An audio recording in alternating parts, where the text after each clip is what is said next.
We live in a world where satire can get you kicked right off of social media, and the Babylon Bee is the best satire site there is. Hi, I'm Stuart Shepard, and this is First Liberty Live. Thank you for liking and sharing our videos. You are so important to this project. You are the way that we get to meet new friends, and we appreciate you for doing that. My guest today is Seth Dillon. He is CEO of the Babylon Bee, whose slogan is Fake News You Can Trust. Last year, First Liberty Institute actually filed a real-life amicus brief on behalf of the Babylon Bee and not the Bee in a federal appeals court, and we argued together for free speech and fairness in social media. Hi, Seth. Hey, how you doing? It's good to be here. I'm glad you made some time for us today. I've been looking forward to talking to you. For anyone not familiar with the Bee, here are a couple of my favorite recent headlines. We're going to put them up on the screen here. Husband scientists confirm minimum of 35 pieces of tape required to wrap a gift. I can vouch for that one. And my personal favorite, DNC and the media collude to suppress story about DNC and the media colluding to suppress a story, which are just perfect examples, Seth, of how all good comedy is based in truth.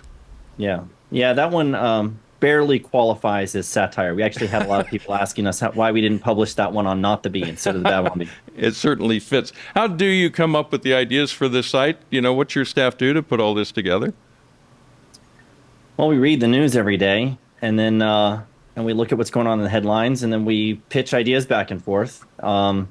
We have some channels, some chat channels on Slack where we just talk back and forth and pitch headlines to each other. The joke is in the headline. That's where it all starts, is with the headline. So once we land on a headline that we want to do, then, we green light it and start, someone gets tasked with writing up the article and doing the Photoshop and all of that. So it's just a process of looking at what's going on in the world and trying to exaggerate it to make a point. That's primarily what satire does, is it takes reality, whatever direction the truth is pointing in, and then goes a step beyond that in the direction the truth is already pointing. So yes, there's definitely an element of truth to good satire anyway. It's not really going to make people laugh or resonate with them if it's not tethered to the truth. And I like the extra step that goes along. This is why I appreciate the work that you guys do so much. You start with the truth, you work your way into comedy, but it's also making a point on the other end that you aren't necessarily spelling out in so many words in the satire, but it's obvious to anybody reading what you're trying to say. That's hard to do. It is, yeah. It takes a special talent. Not everybody's really very good at satire. It's hard for us to find talent, but sometimes they come to us. We have people, some of our readers pitch ideas to us. We've actually hired a lot of people out of our own audience that just relentlessly pitched ideas at us until we finally took one of them. And if they have enough good ideas, you can work here. Yeah. And a lot of people think they could work there, and they really can't. They really can't, yes. Very true. I've been curious for a long time now. How does someone like you end up being the CEO of a satire site? What's your background? How did you end up there? You and your brother both work there, right? Yeah. My brother's our chief technology officer and one of the owners. It's a crazy story. I mean, I grew up in the church myself. My dad is a retired pastor. I say all the time, I make the mistake of saying my dad was a pastor and everyone thinks he's dead. He's not dead.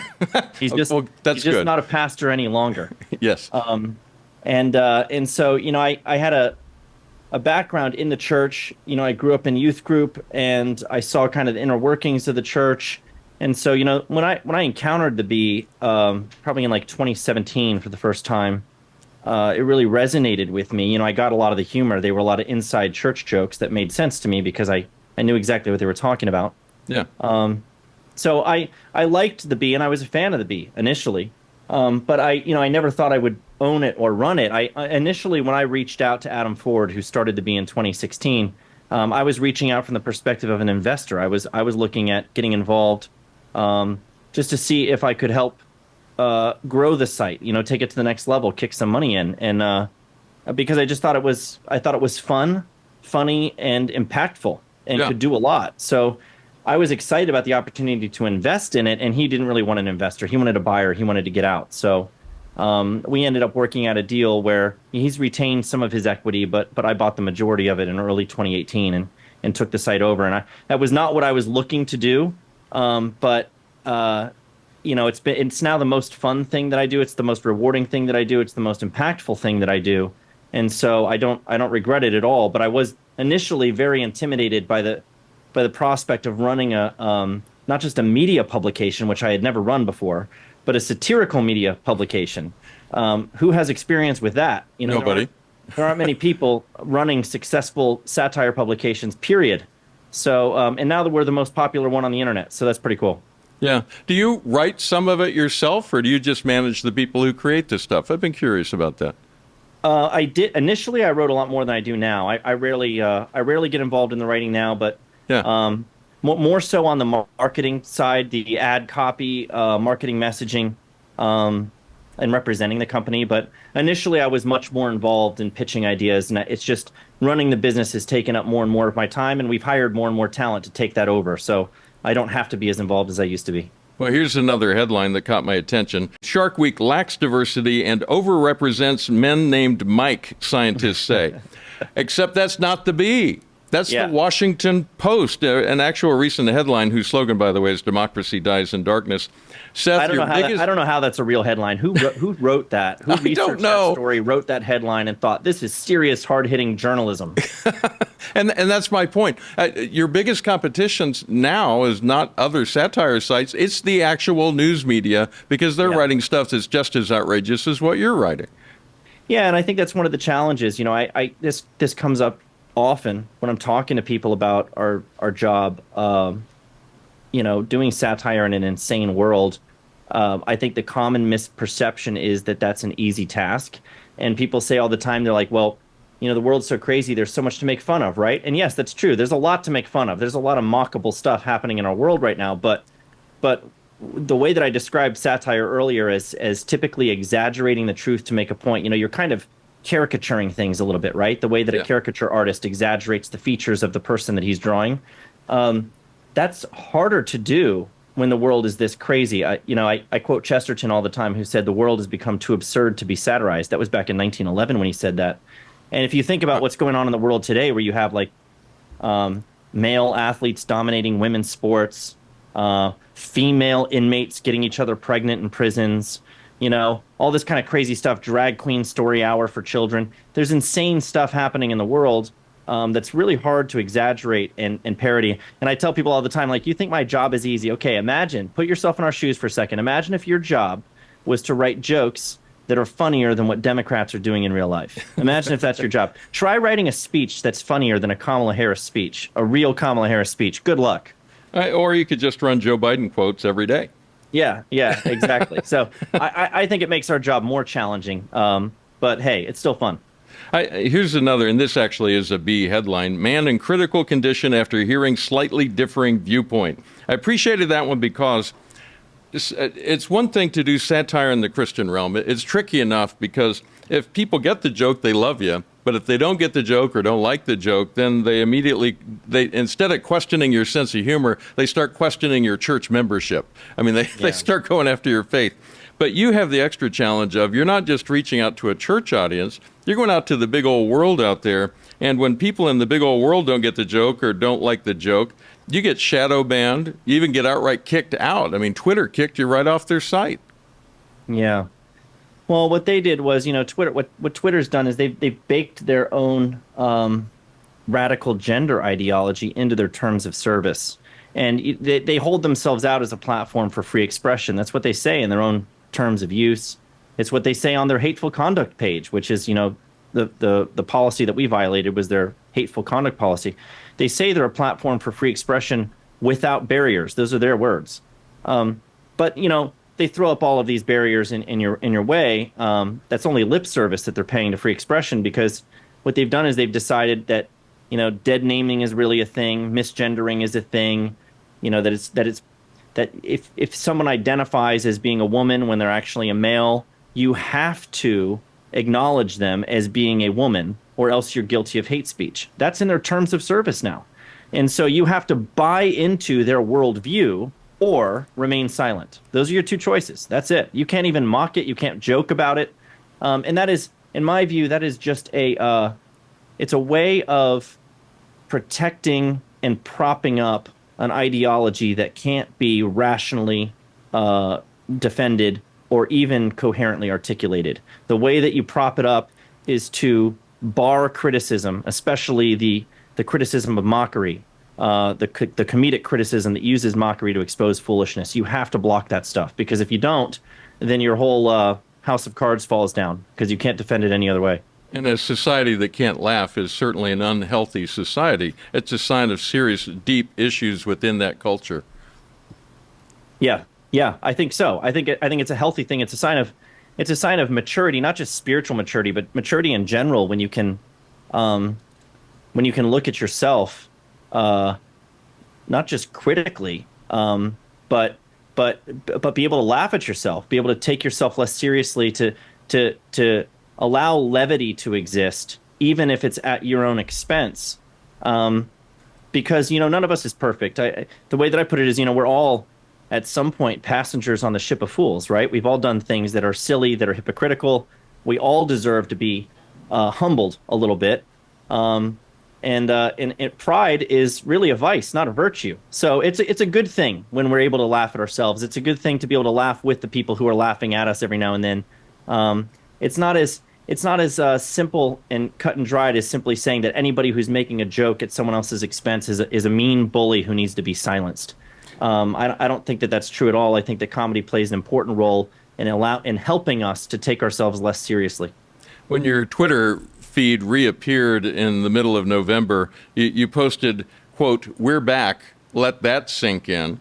And I get the impression that you were saying something way more than those 6 words, that there was a lot more meaning behind that. Can you share a bit of what was going on in your head when you wrote that? We labored over what to write when we came back to Twitter. We had a long time to think about it, being in Twitter jail for 8+ months. So, yeah. On principle, I should add.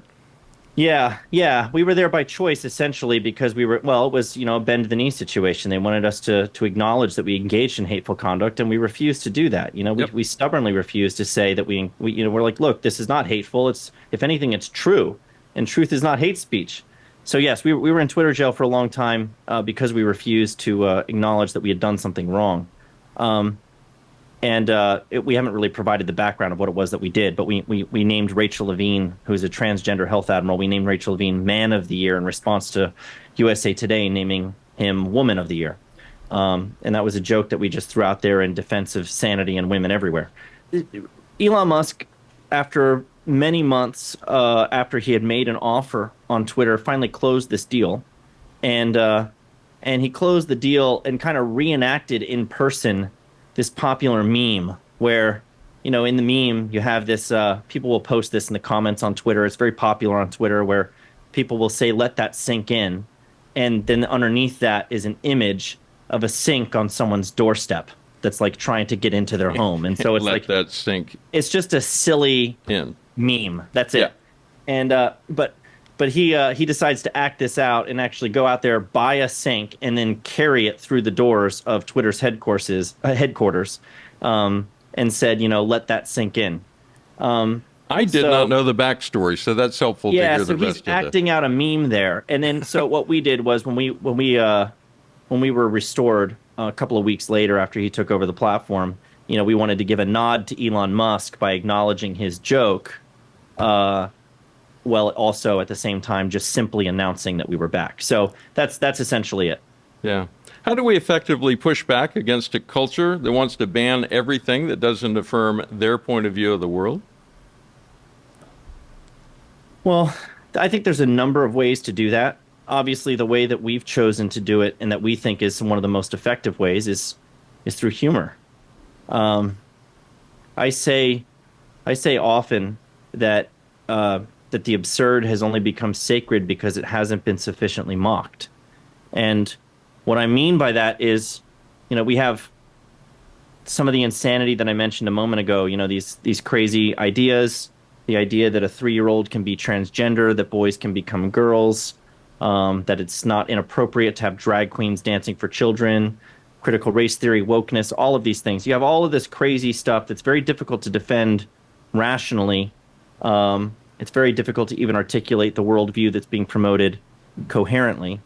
And so, when you have when you have people who've abandoned rationality on purpose, I think one of your only avenues for arguing with or putting down their ideas is not to try to refute them or reason with them, because what reason are you going to appeal to in someone who's abandoned rationality on purpose? But you can ridicule their bad ideas.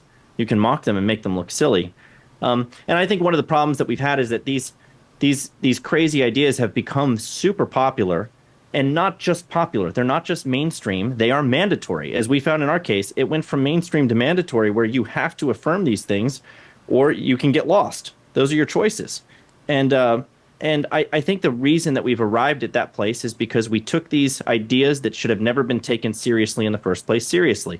We affirmed and accepted what we should have ridiculed and rejected. And because we did that, we ended up in a place where now 2 and 2 make 5. Insanity is everywhere, and you stand out like a lone lunatic if you actually say something true, something simple like men are men and can't become pregnant. So I just think that it's a matter of us taking stuff too seriously that we never should have taken seriously. So I think mockery is a very effective tool when it comes to pushing back on and poking holes in the popular narrative, which in this day and age is wildly insane. I think mockery is the best way to do that. Nothing exposes lunacy and lies like laughter. Something I've been thinking about a lot this week, just along the way. We hear stories about, preferred pronouns, people putting their preferred pronouns on their social media pages and requesting them in public spaces. Then you see the story at the Supreme Court. We just saw the case recently of 303 Creative, which is about a website designer who just wants to make websites that are in keeping with her belief about the world, her worldview, but there are those who want to force her to express ideas that she doesn't agree with. You got the cake bakers who just want to make cakes that are expressing their point of view, but you have people who want to force them to make cakes that express a different worldview. So much of what we're seeing right now is about one group of people trying to force another group of people to speak as if they agree with the worldview of that first group. Is that what you're seeing as well? Yes. Yeah, there's a lot of it's not just silencing dissent, it's also compelling compliance and compelling agreement and affirmation. They want you to not just they want you to either be quiet or they want you to cheer them on and affirm them, and they'll compel you to do that if you don't want to. We're seeing a lot of that, and you wonder how far it would go the other way. Imagine walking. You have the classic case of the Christian baker or whatever who is asked to do a wedding cake for a same-sex ceremony and declines to do it, and then gets sued and all this stuff. Do gay bakers want to make cakes that say same-sex marriage is sinful or something like that? Do they want to be involved in crafting messaging like that, or being involved in something that they don't believe in? Maybe there's a rally that's opposing same-sex marriage, and they're doing party planning for that, and they want to hire some gay people to be involved in that party planning. They're not going to want to do that. It's not discriminatory to make judgments based on your values in terms of what events you want to involve yourself with or what messaging you want to promote. You're not holding someone's immutable characteristics against them when you do that. You're just using your own freedom to express your own values. So and having an opinion. And having an opinion, and I think everybody has a right to that on both sides, and no one should be compelling the other to violate either their religious convictions or their deeply held beliefs and convictions, regardless of the religion that's behind it. So yes, but there's a purpose behind all of that. All of that is to mainstream this stuff to the extent that they can, make it popular, and then move it to the next level where it becomes not just mainstream but mandatory. And that's how you insulate it from criticism, is by making it mandatory, and any criticism can get you banned, silenced, it can destroy your business, canceled. And that is in my view, nothing can communicate insecurity more than that. If that's the way that you go about defending what you're trying to promote, then you're pretty insecure in what you're trying to promote, because you're not letting it just stand on its own, and you're not presenting it as something that's actually defensible. Very well put. What's ahead for the Bee? What do you see in the future? We're going to keep doing what we're doing. We want to grow. We want to reach a broader audience. I think a lot of what's happened with these attacks on us have made us more notorious. We've gained a lot of followers. This whole Twitter debacle, we went from like 1.4, 1.5 million to 2 million very quickly. Cool. So we're reaching more people. We're growing our audience. I want to continue to do that. We're branching out into other formats. We've got video now that we're doing on our YouTube channel. We got a lot of viral videos out there. We're putting out little sketches, and we even just put together a series of sketches about these Californians moving to Texas. That's pretty funny. As someone who lives in Texas, yeah, they're spot on. Yeah. So we're dabbling in some sketch comedy stuff with the YouTube channel, and so I don't know. We'll see where we take it from here. We have some plans for some other big things in the works that I can't talk about yet, but they're moving along. Very cool. Anything else you'd like to share before I let you go? I appreciate your time. I appreciate your time too. Yeah, I think one of the key messages that I try to get across to people is that what we did in refusing to delete that tweet that got us thrown in Twitter jail was essentially it was a refusal to censor ourselves. When you censor yourself, you're doing the tyrant's work for him. And so my word to people all the time is that I want to encourage them, I want to embolden them to refuse to do that. Refuse to censor yourself, refuse to do the tyrant's work for him, speak the truth boldly, come what may.